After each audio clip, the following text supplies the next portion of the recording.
Bonjour, ça marche. Super. Eh bien, Bonjour à tous. bonjour à tous et bonjour à toutes. Nous y sommes et en présentiel cette fois-ci.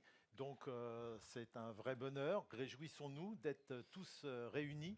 Alors je vous présente Anne de Bettencourt, fondatrice de Reset the World et qui accompagne les entreprises en transition écologique. Nous serons, je dirais, vos interlocuteurs pour la journée. Et je vous présente, pour ceux qui ne le connaissent pas, Patrice Chorion, président de CPC et ambassadeur de la Palette Bois depuis quelques dizaines d'années. Nous C'est sommes gentil. ravis donc de vous retrouver pour ce rendez-vous attendu de Future Palette. Bienvenue à vous toutes et vous tous. Et bienvenue aussi à ceux qui sont en Salvato, la salle d'à côté, et qui ont la retransmission en direct. Alors le programme, comme vous l'avez vu, laisse augurer une journée bien remplie, riche en contenu et événements. Un programme élaboré sous la houlette de Jean-Philippe Gossorgue, président de la commission Palette, et de Léa Charon, qui est quelque part, en charge de la commission Palette. Et nous voulions sincèrement vous remercier pour votre confiance à tous les deux. Alors nous allons nous relayer tout au long de cette journée pour animer les plénières et participer avec vous aux tables rondes et aux ateliers. Alors on a pris beaucoup de plaisir à préparer cet événement, bien évidemment, comme l'a dit Anne, et nous serons des facilitateurs à votre service pour que tout se passe au mieux, et j'en suis d'ores et déjà persuadé.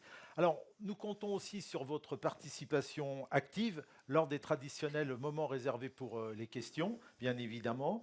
Alors pour les personnes qui sont notamment dans la Salvato, vous avez à disposition un numéro de portable pour envoyer effectivement vos questions par SMS pour qu'on ait une liaison, une coordination entre les deux salles, bien évidemment.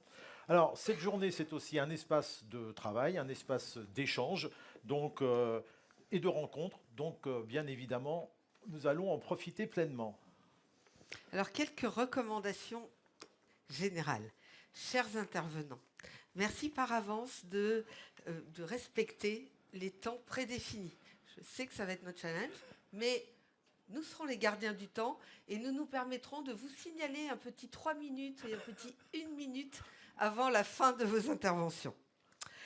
Chers participants, merci de bien vouloir éteindre vos portables ou de les mettre en mode avion pour le confort de tout le monde. Le colloque est entièrement traduit. Merci à nos deux traductrices qui sont d'ores et déjà dans la salle de traduction à la fin. Vous avez ceux qui ont besoin d'une traduction, donc du français vers l'anglais, mais aussi dans la matinée, nous aurons besoin de l'anglais vers le français. Vous pouvez prendre des casques. Pour recevoir le français, il suffit de choisir le canal 1 et pour l'anglais, le canal 2. Super. Alors, toute la journée, l'équipe organisatrice sera là pour vous accompagner, bien évidemment, et répondre à toutes vos questions pratiques et logistiques. Donc, n'hésitez pas à la solliciter, notamment les pauses. Nous en aurons une ce matin, l'espace déjeuner et l'autre pause de cet après-midi.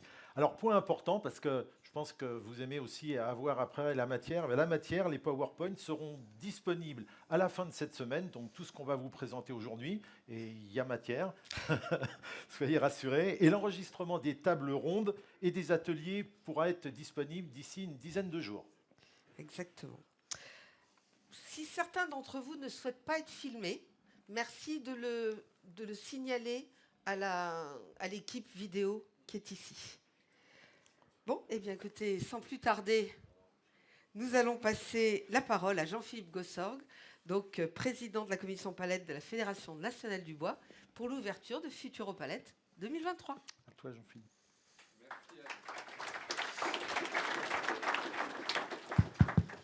Merci Anne, merci Patrice. Bonjour à toutes et à tous, messieurs les directeurs et présidents, mesdames, messieurs, chers amis et chers collègues. Je vous remercie de votre présence aujourd'hui. Je suis ravi de pouvoir vous retrouver pour ce rendez-vous tant attendu de Futuro Palette. Pour mémoire, il s'agit de la 3e édition de cette manifestation spécifiquement dédiée à la palette en bois, la première remontant à avril 2018 à Paris. Votre présence en nombre, ainsi que la diversité de vos horizons professionnels et géographiques, puisque nous avons un peu plus de 7 pays représentés aujourd'hui, témoignent de l'intérêt que vous portez à la palette bois et à son devenir. Tout d'abord, en tant que président de la commission palette de la Fédération nationale du bois et président d'EPAL France, le premier message que je souhaiterais vous transmettre, c'est celui d'une fierté partagée par notre profession. Scieurs, fabricants et reconditionneurs de palettes, loueurs, fierté que nous devons ensemble continuer à affirmer. En effet, tout le monde s'en souvient, l'année 2022 a été marquée par la persistance de la crise sanitaire en Europe, par des transitions géopolitiques entre la Russie et l'Ukraine, débouchant sur la guerre, mais également par la flambée des cours de la matière première, du bois notamment, mais aussi de l'énergie, et enfin par une inflation générale qui perdure. Mais face à ce constat assez morose et aux chocs exogènes qui ont pesé sur l'activité économique de notre pays, la palette bois a bien résisté. La profession a su dans son ensemble se mettre en ordre de marche face à ces turbulences et faire preuve de réactivité en adoptant à la fois ses méthodes, ses outils, ses organisations pour progresser et s'améliorer le mieux possible dans des temps courts. Futuropalette 2023 doit donc être l'occasion de le redire. La résilience de notre filière constitue un capital précieux que nous devons conserver et faire croître. Car rien n'est jamais gagné. Je tiens à saluer ici le travail collaboratif et collectif de l'ensemble des acteurs de la filière qui ont su, une fois encore, faire preuve d'engagement pour assurer la fourniture de palettes dans un contexte difficile. Renforcer les liens, accroître les coopérations, partager davantage nos savoirs et nos expertises pour répondre aux enjeux communs, tel a été notre credo. Conséquence de cette situation exceptionnelle, la palette bois n'est plus aujourd'hui une simple commodité, en ce sens que certains pouvaient estimer par le passé que c'était un produit de consommation courante, un produit standardisé, essentiel certes, mais dont l'usage et la disponibilité ne posaient pas de difficultés majeures d'approvisionnement. Elle est devenue, en peu de temps, un maillon indispensable de la supply chain auquel les industriels attachent, à juste titre, une importance grandissante. Au fil du temps, la logistique est devenue un point clé dans la stratégie des entreprises de production et de services. C'est un système majeur de notre économie. Activité territorialisée, au fort potentiel d'emploi, elle compte parmi les activités structurantes du futur. Ce secteur est indispensable à la vie quotidienne des Français, car essentiel pour l'approvisionnement et la distribution des biens et marchandises. L'agriculture, l'industrie, l'artisanat, le commerce, les services publics, etc., etc. Véritable moteur de l'économie de notre pays, la logistique constitue une priorité nationale, car elle a un impact direct sur la croissance et la performance des entreprises, et emploie plusieurs centaines de milliers de personnes. Vous le savez, une de ces composantes essentielles du transport une des composantes essentielles du transport de marchandises est le mode de conditionnement des produits. On transporte aujourd'hui de moins en moins de marchandises en vrac au profit d'autres types de conditionnement, tels que les containers, la caisse ou encore la palette. Les palettes bois ont enregistré un très fort développement depuis les années 1980 et s'imposent aujourd'hui comme l'outil de référence de la logistique moderne. Un chiffre l'atteste. 90 à 95% des marchandises à travers le monde sont transportées sur des palettes. Et dans le détail de ces volumes, 90% sont des palettes en bois, les 10% restants étant occupés par des palettes plastiques, des palettes métalliques, en carton ou en bois moulé. Interface de manutention indispensable à la chaîne logistique, les palettes permettent d'assurer les approvisionnements des matières premières, la réception et la préparation des commandes, les expéditions, la palettisation, le convoyage, la manutention et le stockage. Elles sont le ciment qui relie les détaillants, les distributeurs, les fabricants, les producteurs et les fournisseurs de services de transport et de logistique dans de nombreux secteurs. Sans palettes, la chaîne d'approvisionnement ne pourrait pas fonctionner. En avant-première et en exclusivité pour Futuropalette, les premiers résultats de l'étude Xerfi, propre à la filière palette, en témoignent largement. Quelques chiffres à retenir pour l'exercice 2022. 504 entreprises sur le territoire national.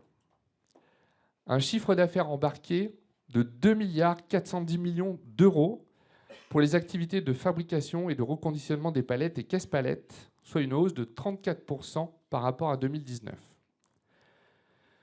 50,8 millions de palettes neuves vendues avec une production nationale qui se situe aux alentours de 43,7 millions de palettes.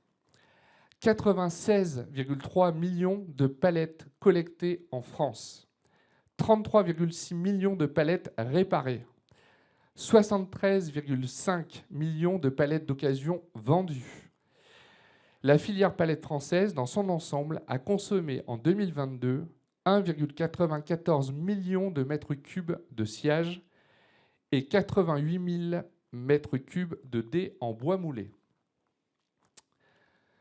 Quant à la production mondiale de palettes neuves, issues des principaux pays industrialisés, elle serait de l'ordre de 2,3 à 2,5 milliards d'unités. Les 4 principaux contributeurs sont la Chine, avec une production avoisinant les 900 millions de palettes neuves par an. Ensuite, l'Europe, avec une production estimée à 650 millions de palettes par an, suivi conjointement de près par les États-Unis et le Canada, avec environ 500 millions d'unités produites pour les deux en cumulé. Les thèmes abordés aujourd'hui dans ce colloque vous permettront de comprendre comment la filière palette a engagé un accompagnement raisonné de la chaîne logistique qui doit répondre à des défis stratégiques, techniques et technologiques, défis humains et bien sûr défis environnementaux. Et s'il fallait n'en retenir que 3 principaux, pour ma part, je retiendrai le défi de la compétitivité industrielle, celui de la transition écologique et enfin celui de la digitalisation. Toute la filière supply chain, de la conception d'un produit à la livraison jusqu'à sa fin de vie ou son recyclage, se mobilise et œuvre déjà pour résoudre ces problématiques importantes. Et c'est parce que la palette bois est au cœur de la supply chain que notre filière peut contribuer utilement à la résolution de certains de ces défis. La palette bois est apte à intervenir dans la construction de solutions d'avenir pragmatiques, économiquement et écologiquement performantes, et c'est l'objectif de ce colloque que de le démontrer. La densité du programme de cette journée révèle que sur ce thème, il y a beaucoup à dire. Les intervenants et experts de haut niveau qui ont bien voulu accepter de s'exprimer ici, et que je remercie très sincèrement, démontreront encore une fois que la palette mérite bien la forte attention que vous lui témoignez en participant à cette manifestation. Je ne vais pas détailler les différentes interventions qui vont suivre, simplement quelques indications générales sur les sujets qui seront traités. Nous débuterons cette matinée par une intervention stimulante qui nous rappellera que les Hauts-de-France sont une plaque tournante majeure de la logistique en France. Et qui dit logistique, dit palette, et palette en bois, bien évidemment, vous l'avez compris. Nous poursuivrons la matinée avec 3 thématiques principales, choix pleinement dictés par l'actualité. Dans un premier temps, des experts français et étrangers nous exposeront leur vision des perspectives marché de l'approvisionnement en palette bois en France et en Europe. Puis nous nous attacherons à décrypter les réalités, contraintes et enjeux de la ressource bois. Enfin, pour clôturer la matinée, nous étudierons la palette bois face aux enjeux environnementaux et aux nouvelles réglementations. Cet après-midi, nous devions recevoir M. François-Xavier Bieuville, sous-préfet de Dunkerque, mais malheureusement, ce dernier est retenu par le préfet de région et vous prie de bien vouloir l'excuser de ce contretemps de dernière minute. Pour débuter l'après-midi, nous vous proposerons donc de participer au choix à 2 des 4 ateliers suivants. L'attractivité des métiers de la palette, le séchage artificiel et le traitement NIMP15, état des lieux des pratiques et axes de recherche, palette bois, palette plastique, chacun son positionnement, dés en bois moulé, potentiel de développement en France et en Europe. Enfin, nous nous retrouverons en plénière pour la dernière intervention de la journée qui portera sur la place de la palette bois dans la logistique 4.0. Quelques mots maintenant pour remercier très sincèrement les intervenants de cette journée, nos partenaires, sponsors et institutionnels, et les membres organisateurs. Les remercier de leur temps, de leurs compétences, de leur généreux soutien et contribution, mais aussi de l'intelligence collective dont ils ont fait preuve pour organiser cet événement. Cet événement. Un remerciement appuyé bien évidemment à France Bois Forêt et à EPAL, qui, dès la première édition de Futuropalette en 2018, ont été à nos côtés pour nous soutenir dans cette aventure qui n'était pas obligatoirement gagnée au lancement. Pour conclure, la palette bois reste un support incontournable dans le périmètre de la logistique. Quoi qu'on en dise, le bilan rapport qualité, prix, usage et fonctionnalité lui reste très favorable. Produites à partir d'une ressource renouvelable, les palettes bois sont pour une majorité réutilisables, réparables, réemployables et recyclables. Ainsi, malgré la concurrence accrue d'autres matériaux, le bois résiste bien et occupe même une position incontournable. Il ne me reste plus qu'à vous souhaiter une bonne et fructueuse journée de travail et à vous remercier de votre attention. Très bon colloque à tous.